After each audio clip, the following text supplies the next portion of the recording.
हाय दोस्तों, welcome to Gyanpur channel. दोस्तों मैं आप सभी का अपने ज्ञानपुर चैनल में स्वागत करता हूं। देखिए दोस्तों, ये जो क्वेश्चन मैं आज लेके आया हूं, जो आपके ये मीडियन का ही क्वेश्चन है। बहुत ही अच्छा क्वेश्चन है। ये क्वेश्चन करने के बाद मैं आपको बता रहा हूँ, मीडियन के जो आपके टाइम इंटरवल के क्वेश्चन, सॉरी क्लास इंटरवल के जो क्वेश्चन आने हैं ना, वो आपसे छूटेगा नहीं। ये एक बहुत ही अच्छा क्वेश्चन है। और लेखपाल में इससे ज्यादा डिफिकल्टी लेवल भी वो लोग नहीं बढ़ाएंगे। तो डायरेक्टली क्वेश्चन पे आ जाते हैं। क्वेश्चन का देखिए फॉर्मूला लिख रखा हूं मैं दोस्तों, और जो भी आपके सिंबॉलिकल रिप्रेजेंटेशन है वो भी मैंने लिख रखा है। ठीक है, तो आप इन सब चीजों को समझ जाइए। मैं अभी देखिए पिछले क्लास में मैंने आपको संचयी बारंबारता के बारे में तो बताया ही था। इसमें मैं फिर से उस चीज को बता दूंगा, आपको उसको भी रिकॉल करा दूंगा। और एक एक चीज देखिए यार, समझ जाइए। एक ही क्वेश्चन मैं कराता हूँ, लेकिन ये है कि उसको मैं आपको इतने अच्छे तरीके से समझा दूंगा कि उस पर कोई भी क्वेश्चन आए ना तो आप वो कर सको। ठीक है, तो देखिए पहले इस क्वेश्चन को करते समय आप पहले तो समझ जाइए क्या लिखा है। मंथली कंजम्पशन दिया हुआ है दोस्तों, इधर इधर नंबर ऑफ कंज्यूमर्स दिया दे रखा है, और इधर क्यूमुलेटिव फ्रीक्वेंसी आपको निकालना है। क्यूमुलेटिव फ्रीक्वेंसी के लिए मैंने आपको क्या बताया था कि क्यूमुलेटिव फ्रीक्वेंसी निकालने के लिए क्या होता है। जैसे ये जो वैल्यू है दोस्तों 4, ये तो यहाँ आ जाएगा 4। ठीक है, ये 4 यहाँ पे आ गया। हाँ, अब 4 और 5 को आप ऐड करोगे तो क्या आएगा, यहाँ पे क्या आएगा, 9 आएगा। 9 आएगा। अच्छा, 4, 5 और 13 को आप जोड़ दो तो क्या आएगा, 5 4 9, और 9 में 13 आप जोड़ोगे तो क्या आएगा, 22 आएगा। यहाँ 22 लिख दिए, 22। अच्छा, फिर अब इन चारों को जोड़ लो, यहाँ से यहाँ तक। क्यूमुलेटिव का मतलब ही होता है संचयी बारंबारता का। देखिए मतलब ही क्या होता है कि संचयी बारंबारता निकालनी है आपको। ये जो फ्रीक्वेंसी है, बारंबारता को क्या बोलते हैं इंग्लिश में, फ्रीक्वेंसी बोलते हैं। ठीक है, तो फ्रीक्वेंसी का जो संचयी है निकालना है, वही हमारा संचयी बारंबारता है। ये यहाँ पे तो संचयी बारंबारता 4 आ गई, बट यहाँ की बात करेंगे इन दोनों का संचयी बारंबारता लिखना पड़ेगा, तो ये 9 आ गया। फिर इन तीनों का लिखना पड़ेगा तो यहाँ 22 आ गया। अब यदि यहाँ लिखना है तो इन चारों का जोड़ के लिखना पड़ेगा। तो देखिए यहाँ तक का तो हमने जोड़ा ही है ना, जो 22 आया है, इसी को तो ऐड करना है। तो हम इसमें डायरेक्ट ये भी तो जोड़ सकते हैं। तो 22 में 20 जोड़ देंगे, यहाँ पे 42 आ जाएगा। अच्छा, अब आपको पता चल गया यहाँ से यहाँ तक का सम क्या आया है, 42 आया है। और हमें अब यहाँ यदि लिखना है तो यहाँ से लेके यहाँ तक का सम देना पड़ेगा।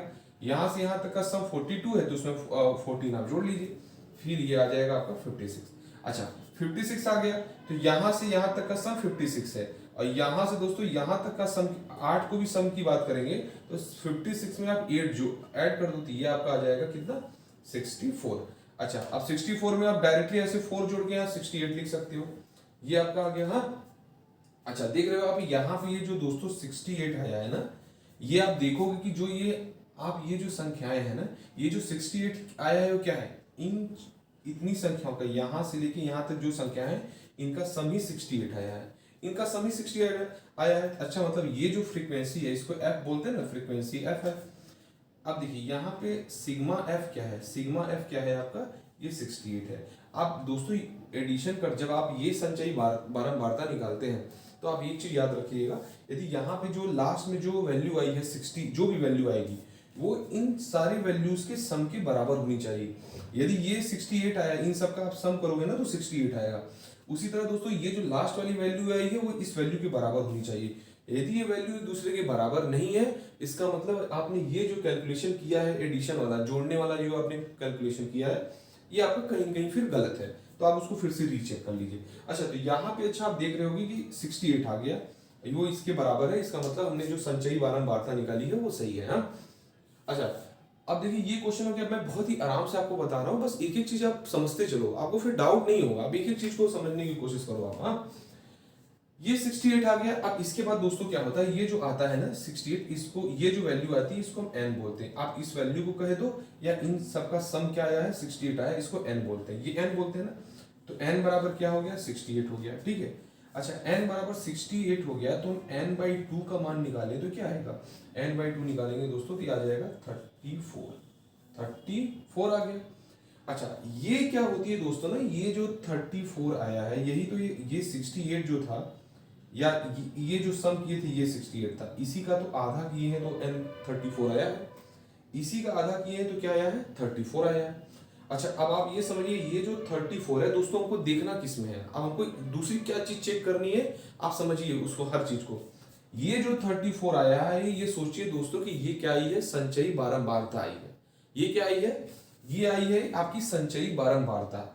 अब देखिए संचयी बारंबारता का कॉलम कौन सा है, ये संचयी बारंबारता का कॉलम है आपका, संचयी बारंबारता का। देखिए दोस्तों, ये जो 34 आया है ना, ये कहाँ पे आएगा, कहाँ पे आएगा 34? आप ये देखोगे कि ये संचयी बारंबारता तो 22 है, बट ये क्या है, 42 है। इसका मतलब 34 यहाँ कहीं आना चाहिए, यहाँ कहीं दोस्तों 34 बीच में आना चाहिए ना, या 22 और 42 के बीच में कहीं क्या आएगा, 34 आएगा। इसका मतलब ये है, अब आप ये समझिए दोस्तों, अब हमें ये क्वेश्चन करते समय हमको मीडियन क्लास पता करनी रहती है कि जो भी क्वेश्चन दिया है, जो क्लास इंटरवल दिया है, उसका मीडियन क्लास क्या है, मीडियन क्लास की वैल्यू हमको पता करनी रहती है। मीडियन क्लास ये पता कैसे होगा, ये जो n/2 की वैल्यू 34 आई है ना, इसको देखेंगे दोस्तों, ये कहाँ पहले लाई कर रहा है, ये हम देख रहे हैं 22 और 42 के बीच में आ रही है 34। 34 कहाँ आएगा, 22 और 42 के बीच में। तो इसके आगे जैसे 34 मान लीजिए यहाँ पे है ना, बीच में है ना कहीं 34, इसके आगे आप देखिए कौन सी संचयी बारंबारता है, इसके आगे 42 है और इसके पीछे क्या है, 22 है। इसके आगे कौन सी संचयी बारंबारता है, 42 है। तो इसको आप ऐसे करिए, ये क्या हो, इसको हम बॉक्स में रख दिए, एक डिब्बे में बंद कर दिए। दोस्तों ये जो संचयी बारंबारता 34 के आगे क्या आई है, 42 आई है ना, इस रो में जो दोस्तों ये इंटरवल होगा, उसके सामने वाला, यानी कि इस रो में जो दोस्तों ये इंटरवल है ना, 42 के सामने क्या है, 125 और से 145, तो ये दोस्तों हमारी क्या हो जाएगी, ये हमारी मीडियन क्लास हो जाएगी। इसको हम क्या बोलते हैं, मीडियन क्लास बोलते हैं, ठीक है। इसको माध्यिका वर्ग आप कह सकते हैं हिंदी में, या मीडियन क्लास बोल सकते हैं। मैंने क्या बोला, ये क्वेश्चन करते समय दोस्तों में सबसे पहले क्या पता करना रहेगा कि मीडियन क्लास क्वेश्चन में क्या है। तो मीडियन क्लास हमको पता चल गया 125 और से 145 होगा। अच्छा, ये पता करने के लिए हमको क्या निकालना पड़ा था, पहले संचयी बारंबारता निकालना पड़ा था। इन सब का जो जोड़ लास्ट में आया है वो 68, जो लास्ट की संख्या आई है 68, वो इन सब के सम के बराबर होना चाहिए। तो यहाँ भी देखा था हमने, सम 68 आया था और ये संख्या लास्ट में भी 68 आई थी, ये दोनों बराबर है, इसका मतलब हमने संचयी बारंबारता सही निकाला था। इसका हमने n/2 किया, 34 आ गया। अब 34 को हमने देखा कि किस संचयी बारंबारता में आ रही है, तो हम देख रहे हैं कि 22 और 42 के बीच में 34 आ रही है। तो जो इसके आगे होगा, उस 34 के जो आगे मीडियन क्लास होगा, जो क्लास होगा, जो संचयी बारंबारता होगी, उसका करस्पॉन्डिंग जो क्लास होगा वो आपका मीडियन क्लास होगा, उसका संगत जो क्लास होगा वो मीडियन क्लास होगा। 34 के आगे 42 आ रही है, अब 42 के संगत उसका क्लास क्या है, करस्पॉन्डिंग क्लास क्या है, 125 से 145। तो ये क्या हो गया दोस्तों, आपका मीडियन क्लास हो गया। देखिए जब आपको मीडियन क्लास पता चल जाएगी दोस्तों, तो आपका लगभग 70% क्वेश्चन सॉल्व ही हो गया, ठीक है। अब इसमें देखिए क्या है, 125। अब हमको, ये हमारा फार्मूला है मीडियन क्लास निकालने का। ये फार्मूला किस में लगता है, मैंने आपको बताया ये फार्मूला किस में लग रहा है, ये जब आपका क्लास इंटरवल दिया रहेगा और वहां पे आपको निकालना रहेगा यदि मीडियन, तो वहां पे ये लगेगा। एक सिंपल डेटा आता है ऑब्जर्वेशन, जो उसमें भी मैंने बताया कैसे निकालना जाएगा, बहुत ही अच्छा तरीका मैंने बताया था कि कोई फार्मूला आप यूज नहीं करोगे, आपको मीडियन आप बता दोगे। तो आप वो वीडियो जो बच्चे नए हो, आप वो क्लास देखना, आपको पता चल जाएगा बच्चों, ठीक है। ये देखिए मीडियन का मैंने फॉर्मूला लिख रखा है। मीडियन में मैंने क्या है, ये एल क्या है, एल का मैंने लिखा है मतलब lower limit of the median class. Lower limit of the median class क्या है, अब पहले देखिए लोअर लिमिट मीडियन क्लास का, मीडियन क्लास क्या है आपका 125 से 145, ये आपका मीडियन क्लास है। इसका दोस्तों ये क्या है, 125 क्या है, ये लोअर लिमिट है, और 145 जो है इसका हाइयर लिमिट है। ये लोअर लिमिट है, ये हाइयर लिमिट है, मतलब एल का मान कितना है, 125 है। तो L का मान हम क्या कह सकते हैं कि भाई ये 125 है, क्योंकि इसमें लिखा है lower limit of median class, तो L का मान हमें पता चल गया। अच्छा, N क्या लिखा है दोस्तों, number of observation, number of observation. तो N की वैल्यू जो दोस्तों हमारी आई थी वो क्या आई थी, यहाँ पे N की वैल्यू हमारी 68 आई थी, तो इसका मान क्या हो गया, 68 आ गया, ठीक है। अच्छा, यदि ये सिंपल डेटा होता, फ्रीक्वेंसी इनकी न दे रखी होती, तो नंबर ऑफ ऑब्जर्वेशन क्या होता, तो हम कह देते हैं नंबर ऑफ ऑब्जर्वेशन 6 है। तो वैसे क्लास इंटरवल न दिया होता क्वेश्चन में, तो हम ऑब्जर्वेशन क्या बोल देते हैं, 1 2 3 4 5 6 7, तब हम 7 ऑब्जर्वेशन बोल देते हैं। तब ये इंटरवल नहीं दिया रहता क्वेश्चन में, मैं जनरल बता रहा हूँ, जो जनरल जो हॉरिजॉन्टल डेटा आता है उनका मीडियन निकालने के लिए। बट यहाँ पे क्या है, सबकी फ्रीक्वेंसी दे रखी है, तो फ्रीक्वेंसी का जो दोस्तों समेशन होता है, सम होता है सारी फ्रीक्वेंसी का, वही n होता है। तो n क्या हो गया आपका, नंबर ऑफ ऑब्जर्वेशन हो गया। तो n की वैल्यू क्या आई है, 68 आई है, ठीक है। तो ये आपका 68 हो गया। अच्छा, हमको n पता चल गया, l पता चल गया। अच्छा, क्वेश्चन में हमको l पता चल गया, n पता चल गया, ठीक है। f क्या है, f क्या है, f के लिए मैंने क्या लिखा है, फ्रीक्वेंसी ऑफ मीडियन क्लास। किसका फ्रीक्वेंसी बोल रहा है, मीडियन क्लास का फ्रीक्वेंसी। दोस्तों ये तो हमारा मीडियन हो गया ना, ये मीडियन हो गया ना, ये मीडियन क्लास हो गया। अब मीडियन क्लास की फ्रीक्वेंसी कौन सी है, ये है या ये है? मीडियन क्लास की फ्रीक्वेंसी की बात कर रहा है, क्यूमुलेटिव फ्रीक्वेंसी की बात नहीं कर रहा है। ये जो हमारा होता है दोस्तों क्यूमुलेटिव फ्रीक्वेंसी है, सीएफ है। ये सीएफ मैंने यहां भी लिख रखा है। तो वो क्या बोल रहा है, फ्रीक्वेंसी ऑफ मीडियन क्लास। ये आप देख रहे हो नहीं, फ्रीक्वेंसी ऑफ मीडियन क्लास। तो मीडियन क्लास तो ये हो गई, इसकी फ्रीक्वेंसी कौन सी हो गई, ये हो गई, क्योंकि फ्रीक्वेंसी इसको कहते हैं क्यूमुलेटिव फ्रीक्वेंसी का। ये कॉलम है, ये जो कॉलम है आपका फ्रीक्वेंसी का है, ये कॉलम आपका क्यूमुलेटिव फ्रीक्वेंसी का है। तो ये जो दोस्तों वैल्यू हो गई, ये 20 क्या हो गई, आपकी फ्रीक्वेंसी हो गई। तो यहाँ पे दोस्तों f के जगह आप ये लिख सकते हो कि ये 20 आ गया, f की मान 20 हो गया। अब हमको क्या पता चल गया है, L पता चल गया, N पता चल गया, F पता चल गया, CF बताना क्या है, CF क्या है। देखिए दोस्तों CF का मान क्या होता है, cumulative frequency of class preceding the median class. बोला है कि cumulative frequency of class preceding the median class. जैसे बोल रहा है आप केवल उतना समझो, एक बार चीजें आप समझ गए फिर आपको करना नहीं रहेगा यार। ये सब क्वेश्चन ऐसे है ना, आप एक बार समझ गए तो फार्मूला आप देखते हो उसमें पुट करके आप आंसर निकालोगे तुरंत, इतना सोचने की जरूरत नहीं पड़ेगी। बट लेकिन क्या जरूरी क्या है, पहले एक बार आप समझ लो चीजों को। क्यूमुलेटिव फ्रीक्वेंसी, इस चीज में देखिए बच्चे अक्सर गलती कर देते हैं। इसमें क्या लिखा है, cumulative frequency of class preceding the median class. ये तो मीडियन क्लास है, इस मीडियन क्लास का क्यूमुलेटिव फ्रीक्वेंसी क्या है, ये है। ये इस मीडियन क्लास का क्या है, क्यूमुलेटिव फ्रीक्वेंसी है। बट क्वेश्चन में क्या इसमें सीएफ का मान है क्या, cumulative frequency of class preceding. Preceding का मतलब क्या है, तो उसके पहले वाला, मतलब क्यूमुलेटिव फ्रीक्वेंसी जो मीडियन क्लास है इसकी जो क्यूमुलेटिव फ्रीक्वेंसी है, इसके पहले वाली जो सीएफ होगी वो होगा आपका सीएफ की वैल्यू। तो दोस्तों 42 के पहले क्या आता है, 22 आता है। तो ये जो दोस्तों 22 है ना दोस्तों, वो दिया है सीएफ। तो सीएफ का मान क्या हो गया यहाँ पे 22, इसका मान क्या हो गया 22। एक्चुअली क्या होता है, लड़के क्या ले लेते हैं, cumulative frequency of class preceding the median class लिखा है। प्रीसीडिंग मतलब मीडियन क्लास के पहले वाला लोग यही सीएफ को लोग ये रख देते हैं कई बार। तो इससे क्या होगा, क्वेश्चन आपका गलत हो जाएगा।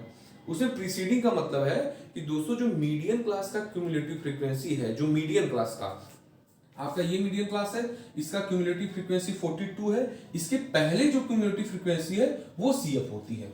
आप बात आपको समझ में आ गई अच्छे से। अच्छा तो हमको सीएफ भी पता चल गया ना, एच पता चलना है। एच क्या है, एच का मतलब होता है क्लास साइज, क्लास की साइज क्या है। ये आप देख रहे हो ना क्लास, ये क्लास आप देख रहे हो ना, 65 से 85 है। तो 85 में से 65 घटाओगे तो क्या आएगा, 20 आएगा ना। आप देखोगे क्लास साइज हमेशा बराबर रहेगा। 85 से 105 है, 105 में से 85 घटाओगे क्या आएगा, ये भी 20 आएगा। क्लास साइज हमेशा बराबर होगी। तो एच का मान क्या हो गया आपके यहाँ पे दोस्तों, जो एच का मान क्लास साइज हो गया ये 20 आ गया। अब आपको ये देख रहे हो कि इस फॉर्मूले में भाई, आपको इस फॉर्मूले में कोई भी एक ऐसी वैल्यू जो आपको नहीं पता, अब हमको मीडियन तो निकालना ही है। जब मीडियन हमको निकालना ही है, अब डायरेक्ट अब यहाँ पे इस फॉर्मूले में आप यहाँ पे पुट कर दो यहाँ पे, आपको देखो तुरंत आंसर आ जाएगा। अब यहाँ पे दोस्तों क्या हो जाएगा, आपका मीडियन क्या हो जाएगा, मीडियन का फॉर्मूला क्या है, L plus n by 2। L की वैल्यू क्या है 125, हमने रखा 125 प्लस हो गया, n बाई 2 दे रखा है, n की वैल्यू क्या है 68 है, यानी 68 अपॉन 2 माइनस CF होता है। CF की वैल्यू क्या दे रखी है 22 दे रखी है, ऐसे 22 दे रखी है, ठीक है। उसके बाद दोस्तों यहाँ पे आपकी वैल्यू F होती है। F की वैल्यू क्या दे रखी है, कहाँ गया, सॉरी, F आपका ये जो दोस्तों, हाँ दोस्तों देखिए आपको फ्रीक्वेंसी मैंने बताया था ना, फ्रीक्वेंसी अच्छा 20 मैंने बता दिया था आपको, 20 निकाले थे ना। यहाँ पे फ्रीक्वेंसी आपकी क्या हो गई 20 हो गई। अब उसमें क्या निकालना है दोस्तों, फॉर्मूला में इनटू एच लिखा है। एच का मान क्या है, एच क्या है क्लास साइज क्या है आपकी 20 है, यहाँ पे इनटू 20 कर दिए, यही है। अब इसमें आपको कुछ करना नहीं है। 68 अपॉन 2 करेंगे तो क्या आएगा 34 आएगा, 34 आएगा कि नहीं आएगा, यहाँ पे 34 आ गया, ठीक है। अच्छा 34 में से 22 घटाओगे आप क्या आएगा, 34 में से 22 घटाओगे तो आपका 12 आ गया। तो यहाँ पे आप 12 लिख सकते हो नहीं, 34 में से 22 घटाएंगे तो क्या कहें 12 आ गया। अच्छा ये 20 और 20 तो कट ही गया ना, ठीक है। बचा कितना 125 प्लस 12, 125 प्लस 12 बचा ना, तो जोड़ देंगे क्या आएगा 137 आएगा, 137 आया ना, यही आपका आंसर हो गया। 137 क्या हो गया आपका आंसर हो गया। अब आप समझो 130। अब देखिए कई बार क्या होता है दोस्तों, जैसे आपको लगे कि यार मेरा आंसर गलत तो नहीं है, ये आप कैसे चेक कर सकते हो। 137 आपका आंसर आया ना, ये जो दोस्तों 137 आपका आंसर आया है, ये आपका जो मीडियन क्लास आपने सेलेक्ट किया था उसके किसी बीच की कोई वैल्यू होगी। अब ये जान जाओ, कैलकुलेशन आप कहीं मिस्टेक कर रहे हो तो आपको पता चल जाएगा। ये जो 137 वैल्यू आई है, आपका जो मीडियन क्लास आपने सिलेक्ट किया था क्वेश्चन में, जो आपका मीडियन क्लास था उसके बीच की कोई वैल्यू होगी आसपास की। 125 आपका मीडियन क्लास क्या था, 125 से 145, 137 इसके बीच की तो वैल्यू है ना कोई। ऐसा तो है नहीं कि 122 आया होता तो आप समझ जाइएगा आपको कैलकुलेशन गलत था।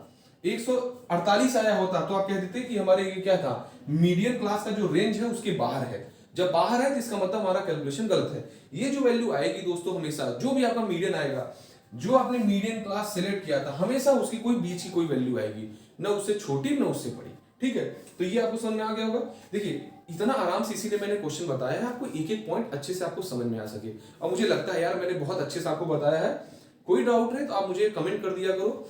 आप जो भी सजेशन दोगे मैं उसको फॉलो करूंगा। आप मुझे लगता है कि मुझे ऐड करना चाहिए अपने पढ़ाने के दौरान, तो मैं उसको भी शामिल करूंगा।